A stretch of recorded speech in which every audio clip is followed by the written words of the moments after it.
When you go home, tell them of us and say, for your tomorrow we gave our today.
Well, live images there from around the nation as the United Kingdom marks Remembrance Day, including here at the COP summit, where we saw Alok Sharma, the minister in charge of COP, joined by the Secretary General of the United Nations and to mark that.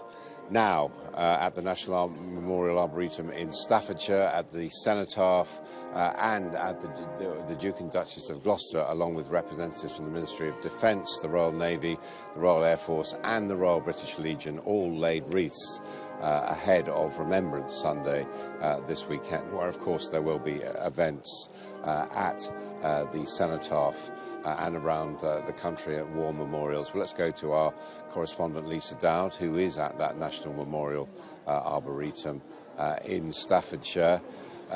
Lisa, as ever on these annual events, a very sombre atmosphere.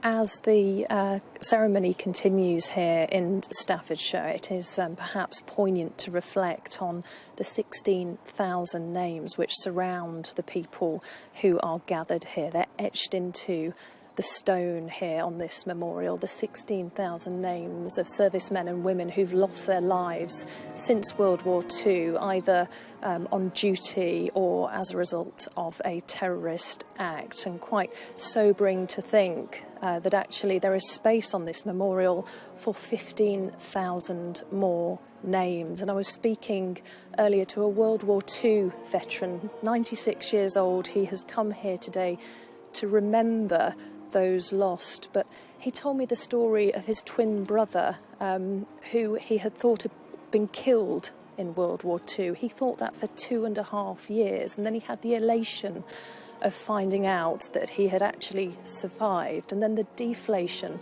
of realising that he was terribly injured and he was going to carry those injuries with him for the rest of his life. And that veteran was here with his son, also a veteran, who had looked on these walls and found the name of a friend, a comrade, who had also fallen. And he was very upset, reflecting on the loss of his friend. And then to more recent years, the last name carved into the stone here is that of a servicewoman who died in 2020, a Brodie Gillen Lance Corporal, and she was a reserve army medic, and she was killed in a rocket attack in Iraq along with 2 US troops. So everybody here reflecting through the years and remembering those who have lost their lives in service.